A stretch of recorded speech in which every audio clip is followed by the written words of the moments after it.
I'm in the hot seat. You are. I've really been practicing this being deliberate. It's sort of amazing. Well, nothing less than that feels as good. It's fun to stumble on conditions that are pleasing, but it's ever so much fun to plan them and practice them and anticipate them and then experience them. Isn't it? Isn't it? Isn't it? Isn't it? It's incredible. Yeah.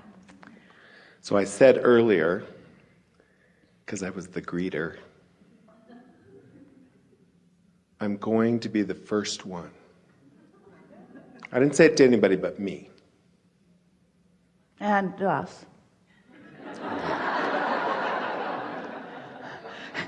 You think what you think is a secret?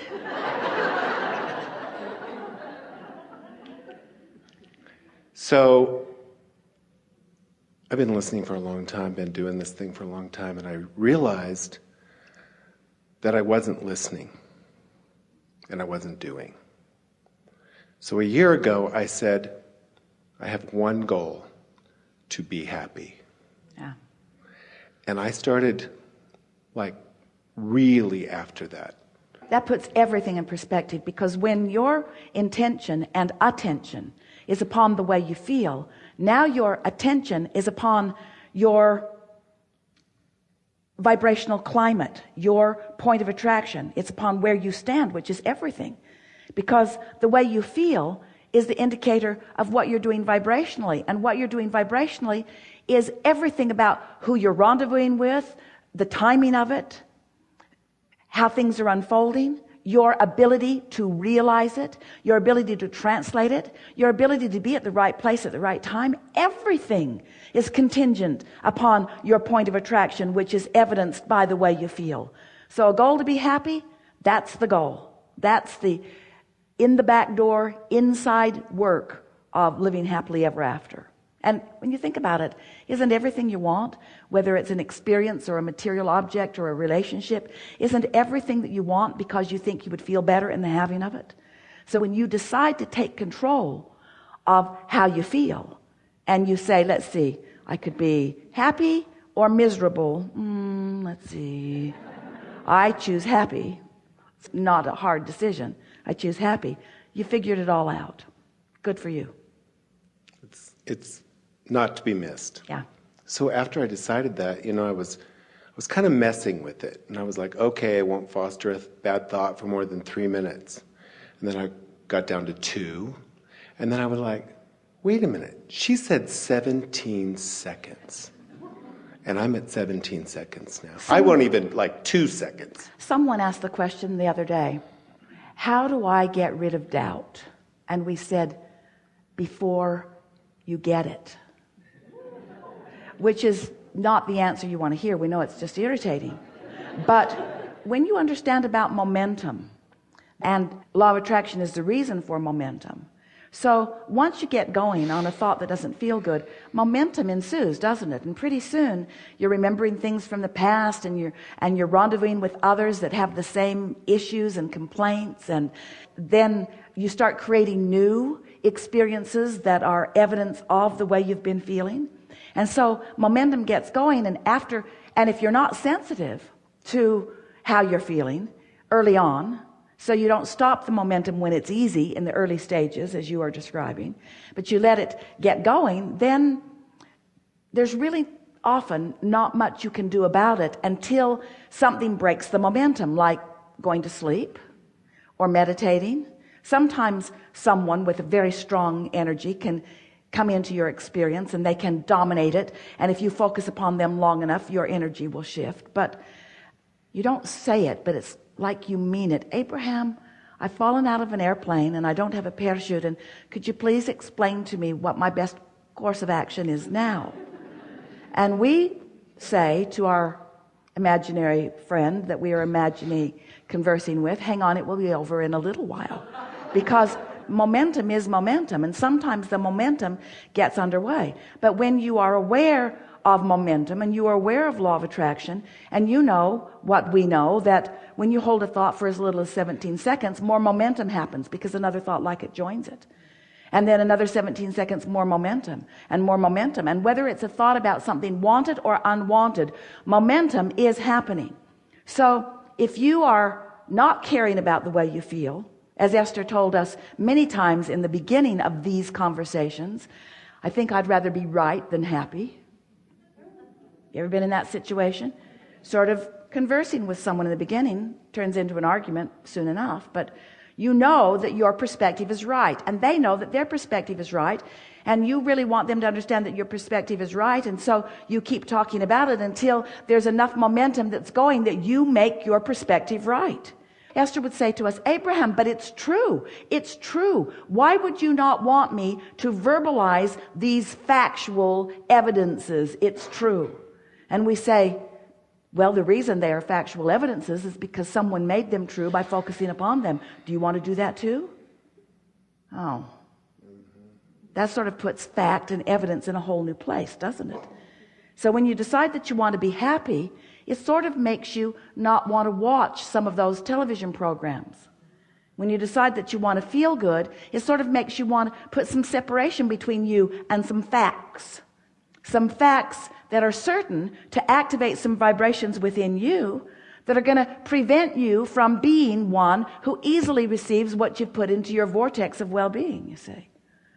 We're appreciating you bringing up the 17 seconds because we like talking about momentum, because this is a conversation about law of attraction, because you have a point of attraction that law of attraction is responding to. That's all that we're talking about all day, every day. So when you get it, that you have a point of attraction and that you're emanating some signal based upon what's active in your thought process at the time, and that equals your point of attraction, and that more thoughts like it are on the way to it, it's like putting your car on the top of a hill and deciding that you'd like to practice gravity and momentum. So you take it out of gear, you take the parking brake off, and you just nudge it just a little bit. Doesn't take much, does it? Just bump it a little bit from behind. Doesn't even take 17 seconds, really. Just nudge it. And it will begin to move. Now, if you come to your senses, as our friend's saying, 17 seconds, he doesn't let the momentum get going. You jump in front of your car, and it just bumps up against you. It doesn't hurt you one bit. There's not enough momentum. And it stops. But you wouldn't want to be at the bottom of the hill stopping that momentum, would you? And so that's the point that you're making, and it's the most important point, because you do have control over which thoughts you give momentum to and how much momentum you allow. If a train's going 80 miles an hour that way and you want it to go 80 miles an hour that way, you don't want it to happen suddenly. Really, you don't. It would be hard on the contents of the train. And you're not going to shift vibrational directions fast either. But if it is your intention to feel good, you understand that all the time that you've been living, you've set momentum of desire into motion. And when you hold yourself in resistance to that desire, you don't feel good. When you move in the direction of it, you feel better. If you move in opposition to it, you feel awful. If you're holding right where you are, it doesn't feel so good. In the moment that you begin moving in the direction of it, you begin feeling better right away. It takes the pressure off right away. You just so often think that you should be able to figure it all out, that you should have all the answers. I know what I want, and I want to know where it is and when it is and who it is and how it's going to come about. We say, don't put that kind of pressure on yourself. Don't demand answers that you are not ready to receive because you haven't practiced the frequency of it enough. Just get general. I know it's going to work out. Things usually work out well for me. I can figure this out. I don't have to figure it out this red hot minute.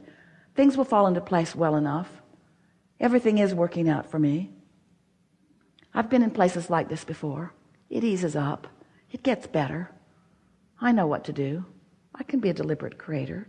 Be general with your statements, but let your statements affirm in the direction of what you want rather than in opposition. And complaining or focusing on what you don't want is affirming in opposition to what you want, and it adds resistance to the equation. Yeah. So I've gotten happy and I've been so happy and I'm staying happy, and you cannot, no one It's impossible. And I won the lottery.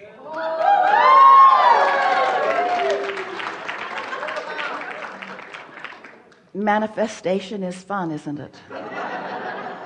You won the lottery when you got in this chair. You win the lottery every time you align with Source. You win the lottery when you line up with infinite intelligence. You win the lottery when you find clarity instead of confusion. You win the lottery as you become stable. In other words, there is so much vibrational content. There's so much vibrational currency that you have access to. Manifestations are good indicators, but that happy emotion is as good an indicator. And when you're willing to say that, you see, because there's a big tripping point with so many people who also want to win the lottery. That's that thing that we were talking about the expanse between the debt and the money that you'd like to have in the bank. If you can win the vibrational lottery, the emotional lottery, which you can do with ease right now, and you win it again, and you win it again, and you win it again, because it's under your control. It's not about anything other than you and you and you and you and you and you and you and you and you. As you practice that vibrational lottery winning, then all the other winnings, all the other full-blown manifestations of what you want come into your experience. Really good. It's weird. I was more excited about greeting all these beautiful people that were so happy and on fire for this workshop. It was more exciting to me. Then winning the lottery? Than winning the lottery. It felt better. It feels, it's what I love. Well, anytime you feel good, this is what's happened. You found vibrational alignment with who you really are. So when you find vibrational alignment with your financial desires, that feels good. When you find vibrational alignment with who you really are to the depths of your being, that feels even better. And that's what you're saying. Really good.